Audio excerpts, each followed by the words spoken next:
All right. The fight of the night was Park and Rodriguez. The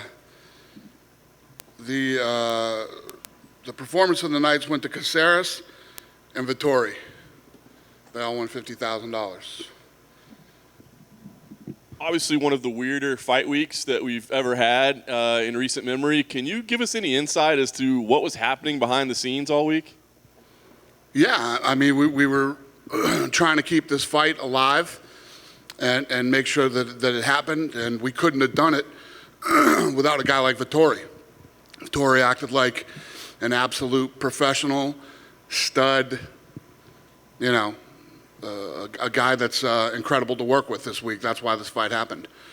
What about the flip side with Paulo Costa? I mean, we asked him earlier in the week when he said he couldn't make weight. We said, what happened? He's like, well, I'll tell you guys afterward. Sounds like we're not going to see him tonight. So can you tell us why he was unable to make weight, I should say? No. I mean, your guess is as good as mine. Yeah, we don't know. Came in and did what he did. But with that being said, the guy fought his ass off tonight, you know. He didn't, at the end of the first round, I didn't know if he was going to make it to the end of the second round as far as gas, but he fought his ass off tonight. He showed up and fought hard, so. Was there ever a point in time where it was going to be 195 pounds? Because we heard first it was going to be 195, and then we hear, no, now it's 205. So, I mean, were there different agreements along the way? Yeah, I mean, it started at 85, and we worked our way up to 205. But yeah. And again, you have to give all the credit to Vettori. You know, this guy was willing to fight at any weight, and he didn't let any of this stuff mess with his head. And, you know, and at the end of the day, you know, it's all about the fight. They both fought their ass off. Costa came out and fought. Costa looked better the fifth round than he did the first round. So he was definitely in shape. You know, when a guy comes in and he's that heavy, you have to question whether he's in shape or not. You know, he was in shape. Yeah, he actually won the fifth round on the cards. So do you have any idea what those guys weighed tonight? Do we know what their fight night weights were? Well, yeah, I think Vettori was 208 and Costa was 220. Wow. So I know you've praised Marvin already, but just get your thoughts. I mean, does that earn him some respect? I mean, like, forever moving forward? I mean, to deal with all this and then go out and perform like that? Yeah, I mean, the guy's an absolute professional. He's a stud, and he's great to work with. Nice. Last thing for me, I just want to ask, so what do you do with Paulo now? Right? I mean, I think a lot of people are saying this guy's future probably lies at light heavyweight. I know you say, as a rule, you don't typically tell people where to fight, but with a situation like this, will you or the team recommend this guy stay at light heavyweight? Yeah, we absolutely tell you where to fight when this happens. Yeah, he's going to have to fight at 205. Yeah. Dana, did you feel like Paulo looked like mentally the pressure was getting to him? I mean, even in the cage, he made the rush at Marvin early on, and just it seemed like throughout the fight, you know, and I agree, he fought very well, but it seemed like, you know, mentally he was being affected somehow. Yeah, I mean, I thought he was all over the map. I mean, he came in and went after him. Listen, when you talk all the shit and do the things that you did this week, I mean, he jumped into the cage and let the, you know, are these all, did he do it on purpose? Did he show up overweight and try to, who knows? I mean, he says he was going to tell you guys after the fight. I don't know. I can't, but yeah, he did. But like I said, I thought he was done. He got stronger as the fight went on. He stayed in there. He continued to, he was throwing unbelievable kicks all night. I mean, the kicks to the head, the kicks to the body. And in the fifth round, he came out and tried to win that fight. He came out and tried to finish Vettori. And again, more credit to Vettori. He took everything that Costa had in that fifth round. Did anybody ever show a better chin against a puncher like that? We know Paulo can punch than Vettori did. I mean, his chin's got to be an all-timer in the UFC. Yeah, great chin. I mean, both of those guys got hit with big shots tonight, and both stayed on their feet. Vettori took shins to the head, punches to the head, kicks to the body that were just vicious. It was a hell of a fight. You know, I know you're not big on punishing guys. You know, he fought and he fought well, but you know, does he get away with this? Like, scot-free? I mean, because here's the thing. Marvin Vettori is a badass, and he was able to deal with it. But a lot of guys might have been ready to fight at middleweight and not able to deal with that. And is it fair if you had Nick Diaz do it last month or 2 months ago, and then now you had Costa do this? Is it fair to set that precedent and then not, kind of nip it in the bud and give Costa some kind of penalty for what he did? Yeah, I don't think that there's a precedent. I think that, he's getting fined 20% of his purse that's going to go to Vettori, and, had this thing not worked out the way that it did, he'd have been on a plane to Brazil with no money. He'd put back on a plane, flew back to Brazil, and wouldn't have made a dime on this fight. So, when you talk about prize fighters that are getting money to actually get in and perform, when they perform, he had to give up 20% of that. So I think, that's punishment enough. Plus, you guys beat him up pretty good this week too, and deservedly. Do you feel he was his actions were intentional, that he was trying to get cut? That's what I don't know. I don't know why he came here and did what he did and acted the way that he acted. Like I said to John, he was going to tell you guys after the fight. I don't know. I honestly don't know the answer to that question. But and when you talk about punishing him, like I said, he's given up 20% of his purse, and he came in and fought his ass off tonight. If he went in there and put on a horrible performance, and then maybe we could point the finger at him more. He was a nightmare to deal with this week, not just for us, but for you guys too. But he came in and performed tonight. Dana, just to be clear, Paulo did say he would tell us after the fight, but he also told Megan Levy that the only contract he ever saw for this fight was at 205. I'm assuming that's not true. Yeah, that's not true. Yeah. Why would we give him a contract for? First of all, let's just make this absolutely clear. I hate fights at catchweight. I never make catch. How many catchweight fights have we done in 20 years? I hate them because they mean nothing. Yeah. They're useless. When did you know he was heavy and going to be unable? When did he even say, 185 is not happening, so let's work something out? When did that come to your desk? This week.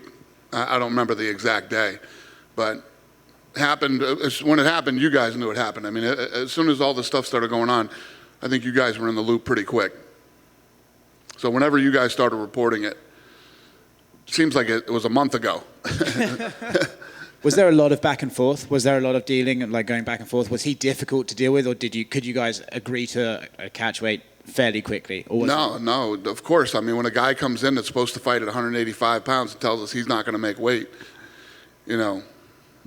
it's not a good conversation. It starts. We're off to a bad start on fight week. What was your relationship like with him before this? Were you guys okay, or was there negotiations that didn't go well? What was it like? Yeah, I think we've always had a good relationship with Costa. Costa, if you look at, other than Abu Dhabi, that was a weird deal.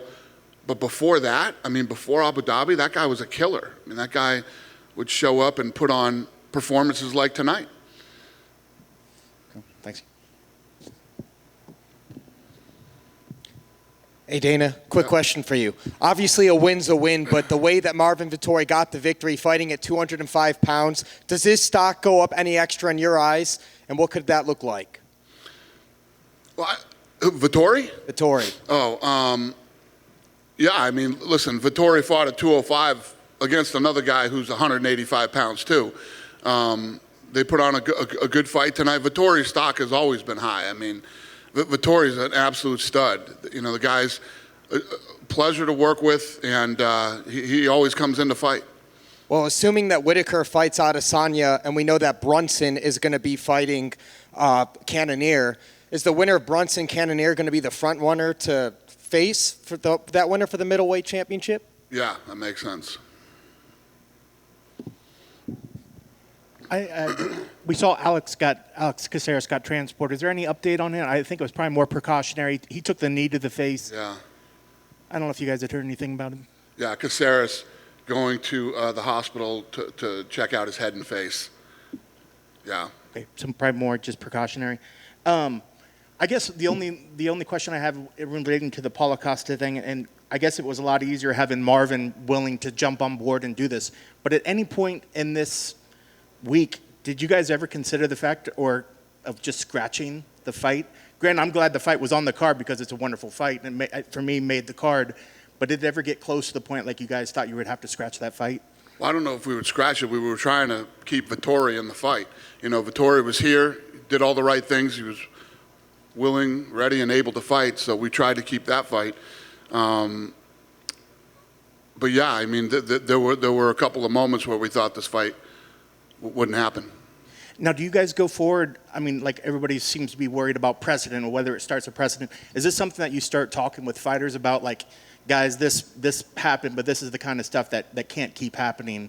Guys, if you look at how many fights we put on a month, this is very rare that these things happen. You know, the athletes that are in this sport are professional. They show up on weight. You know, we have some situations where there's, you know, whatever reason a kid couldn't make weight or couldn't do it. But for the most part, when you look at the amount of fights that we put on, this is very rare. The thing this week is that it was the main event, so it's very high profile and a lot of weird circumstances this week. 95, then 205. He said, you know, the things that he was saying, and other than that, this isn't like eye poking. You know what I mean? Something that happens a lot and is a fucking problem. Hey, Dana, just to clarify one other thing. So if Costa comes back to you and says, hey, I had X, Y, and Z happen, and that's why I had this weight, and I want to fight at 185, would you consider that? Or you said earlier, he's absolutely a 205er now. How do you know? He's a light heavyweight. I mean, you guys saw him tonight. He's massive, you know? And the thing that stood out the most for me is, as big as he is, look at the cardio that he had tonight. That was a fucking dogfight. That was a war between two guys who both really wanted to win. And in the fifth round, he came out and went after Vettori. The kicks that he threw to the body shots, the head shots, the head kicks. I mean, he tried to finish the fight in the fifth round.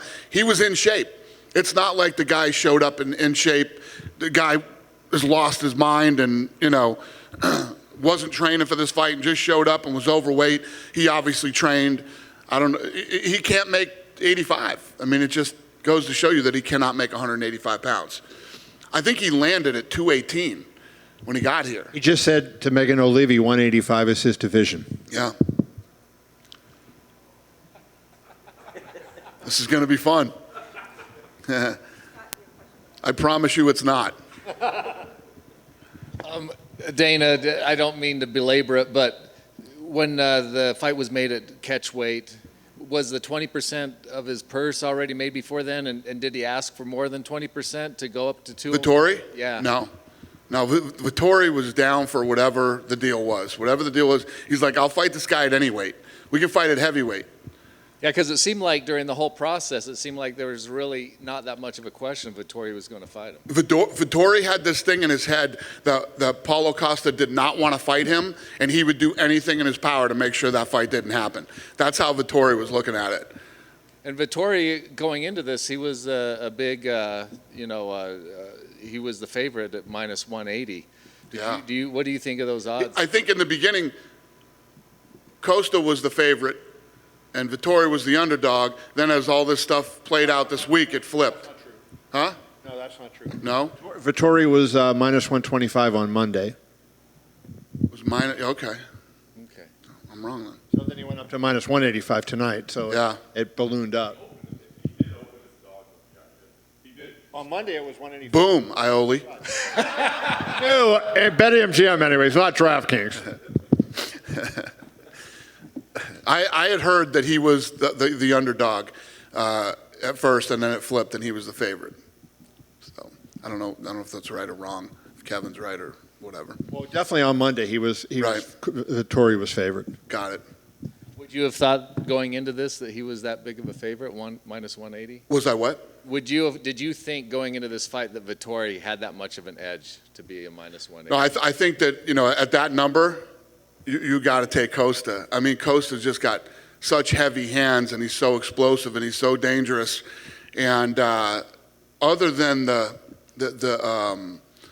Adesanya fight, I mean, he has a good chin. I mean, that guy's been in there and gone toe-to-toe with everybody and usually has a good chin. So I think, if you're a gambler, you'd have to lay the money on Costa. For people watching on TV, how would you explain, like, being cage side to that, of the poundage that Vettori was taking to the body with those kicks? It was insane. I mean, you could tell in that fifth round, Vettori didn't like the kicks to the body. And then when the shins started hitting him in the arms too, because he was blocking them. I mean, he was getting battered in that fifth round. He seemed to just walk through it. Yeah, I don't know if he seemed to walk through. He started shooting and trying to take him down and go against the cage. He wasn't as excited about standing and striking with him because he was picking him apart the first 4 rounds. I mean, he had great head movement, great counter punching leading up to the fifth round. The fifth round, Costa just started. It was like, I need to knock him out to win this fight, and he went in that fifth round to try to win. With all the controversy leading up, did you notice the numbers changing, that more and more people were getting interested in the fight because of everything surrounding it? No, this one is on ESPN Plus. I don't get the up-to-date numbers like I get if it's a pay-per-view or if it was on ESPN for the ratings in a couple days. It doesn't really work that way, but it had to have. I mean, I'm sure you guys were. I was excited as they were walking out and getting into the octagon. I was excited for that fight, and all the bullshit that happened this week, gets people even more fired up. That might have been the best atmosphere we've had in the 8 events yet. What's that? That might have been the best atmosphere tonight in the 8 events. I agree, and I said it's got to be the most packed I've ever seen it, and people were yelling and booing, and yeah, it was good. It was fun. It was a fun day. That it? Yep. One here. Anaheim is now official. How important is for you to go back to California now? What's the question? Anaheim is official for January. How important is it to go back? Yeah, we're excited. Yeah, I mean, I don't know what else to say. Yeah, it'll be good. It'll be good to get back there and put on an event in Southern Cal. And now that you have announcements for next year, how is it looking now to have international events again, not only Abu Dhabi? Yeah, I don't know. I don't know how that's gonna play out. I mean, like I say every time I talk to you guys every week, I don't know. All this stuff is up and down, week to week. We'll see. But we were just having a conversation at the office yesterday. I can't wait to like I said, I tell you guys all the time. If you don't think that I don't, the contender starts at 5 o'clock. At 5:03, I leave my office and come over here and watch some great fights and then go home and have dinner. And, tonight we got to see Costa versus Vettori here. I mean, this is the equivalent of sitting home in your underwear, and doing a Zoom call for work. It's awesome. It's nice and it's great, but this can't happen. This can't keep happening. We got to get back out on the road. We got to start going to places like, Oklahoma and, all these other small towns that we do fight nights in. We eventually have to get back to work. So I'm looking forward to it sooner than later. Just finally from me, what do you think about Nate's call-out for Tony Ferguson? Do you like that fight? And what's his contract situation on Nate? This is his last fight? Yeah, he's got one more fight. We're working on a fight for him. Tony wasn't one of the guys we were working on, but we're working on a fight for Nate now. He's got one fight left. Good? Have a great day, you guys.